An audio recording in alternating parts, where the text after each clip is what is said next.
Let's take you back to our breaking news story this hour, the appointment of Phineas Mojapelo to head the three-member independent panel looking into the circumstances around the docking of a Russian vessel in the Western Cape last year. Mojapelo will be joined by Advocate Leah Gcabashe SC and Enver Surty as the other members of the panel. It's now been given 6 weeks to conclude its investigations and then will present its findings to the President. For more on this, some analysis for you, we're joined this morning by Kingsley Makhubela. He is a conflict resolution expert and a former diplomat as well. Kingsley, it's great to see you. Thanks for coming onto the channel. Is this the sort of next step in terms of diplomacy that we were always going to be taking? You know, we're setting a very wrong precedent, in my own view, Michelle, to investigate a port of call at a naval base. And the bigger picture that people are not discussing about is the strategic importance of the Simonstown naval base. We know that different powerhouses around the world are quite keen to have an access to that power, to that naval base.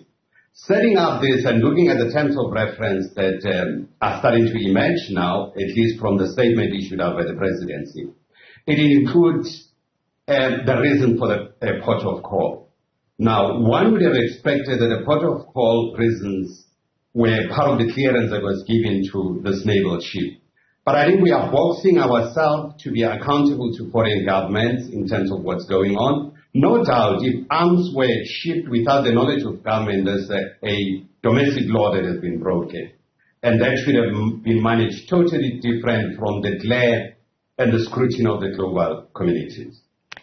The critics of a move like this, Kingsley, would say the president of inquiries strikes again. I mean, in reality, would it not be easy for the president to summon the ministers who would have been involved and the relevant departments that would have been involved and to ask them pointedly about what happened? Michelle, a military airbase, it tells you it's a highly classified area, a lot of security, and given the importance of Simonstown, so the chief of defense and the admiral responsible for the Navy would have known, of course, about the port of call of a foreign ship there. If they did not know, then it tells us about how vulnerable we are in terms of our own security as a country. If they knew, why can't they disclose this? Exactly. Actually, this, in my own view, required military generals to set up exactly what happened there, what was loaded into that ship, what was offloaded in that ship if there was anything, and give the report actually to the president and appropriate action be taken.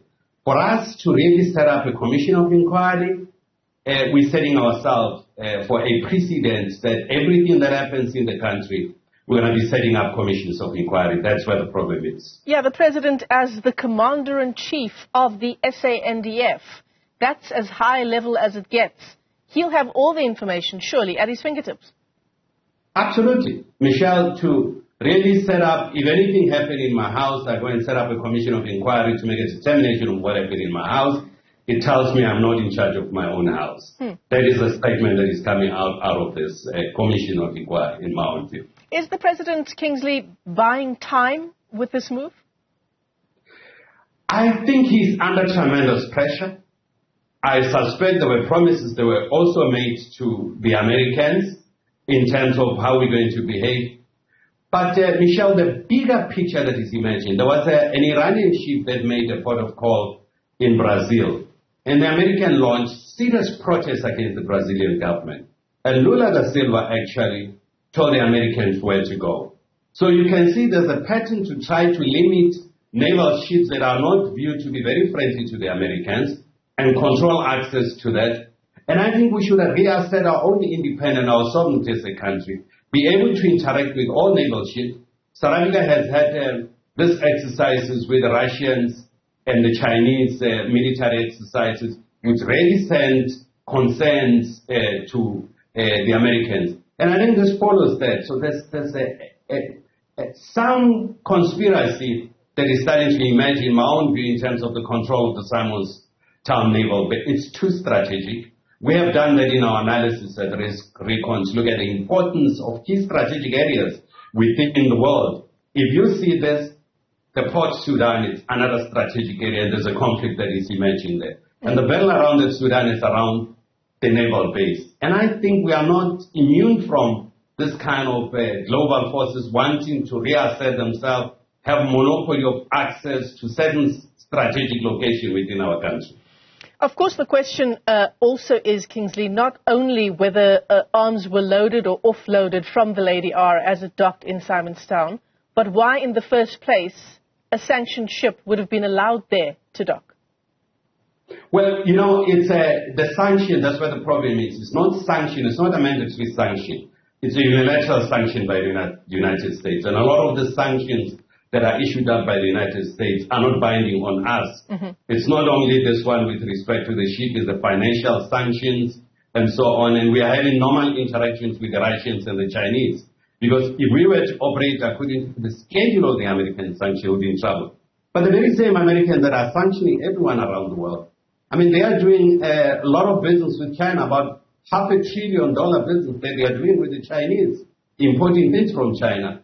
And yet they don't want anyone else to interact with them. They are still importing things from Russia, and yet they don't want anyone else to engage with Russia. So that's where the challenge is. These are not mandatory sanctions, are not binding on South Africa. Right, right. And yet there may still be consequences, Kingsley, and AGOA comes to mind, and the great financial benefit to many thousands of South African companies, small businesses included, and whether come 2025, whether that will be under threat. Michelle, there was a wonderful article written this week in the Financial Times, which was basically saying goodbye to the G7 and good morning to emerging powers. These emerging powers, they include Russia, they include China, they include Iran, which are arch enemies of the United States. If we are going to work in terms of what is in our interest today and not have a long-term strategic vision of what is starting to emerge, we are in trouble. I think South Africa should assert its sovereignty and be able to interact and deal with the Russians, with the Chinese and the Americans without any power dictating to the country what to do. I think once we do that, like what the Brazilians are doing, they are interacting with everyone. And they keep on reasserting their sovereignty. Once we start becoming an extension of a particular country, that's where we're going to be in trouble. In the same way, South Africa should resist anyone who tells South Africa not to engage with the United States or with Europe. We should define our own strategic interests and be able to pursue them. So are you saying, Kingsley, that AGOA is something that we should not be beholden to, and certainly that our decisions, insofar as the US, Russia, and the US's other arch enemies, as you call them, are concerned, that we should do what we want to do, despite the financial, not the benefits, but the financial implications of that for us here in South Africa? Michelle, I think we should resist, the country should resist any form of blackmail. Any country that really intends to blackmail South Africa should resist that.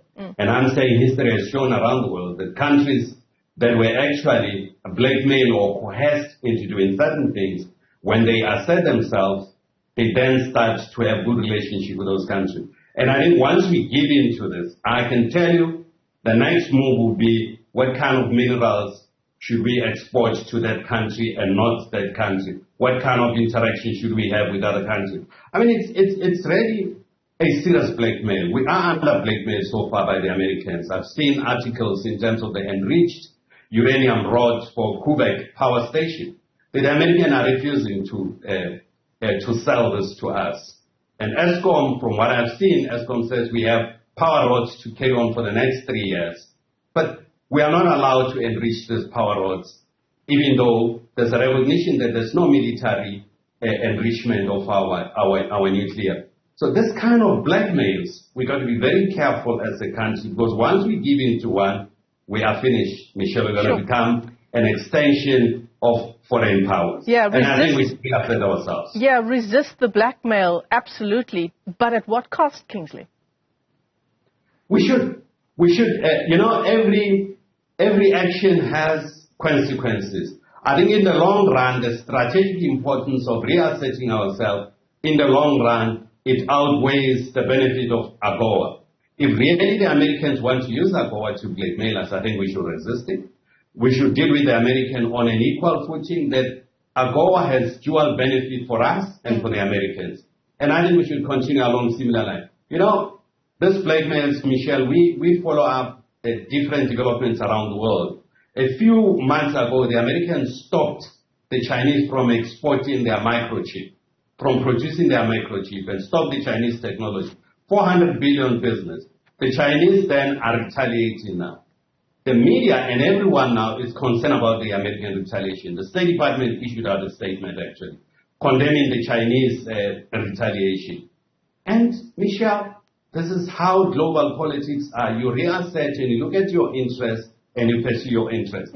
If you are going to be submissive to blackmails, I'm afraid we're going to have a challenge in terms of our own identity as a country. We need to reassert ourselves. The cost may be too high, but in the long run, the benefits for that, for reasserting ourselves and making our own determination, is what we are all about as a country. Sovereignty is all about us making our own decisions. If we don't do that, other people make decisions for us. Kingsley Makhubela, let me thank you for your time this morning. He is a conflict resolution expert and a former diplomat. Thanks for joining us.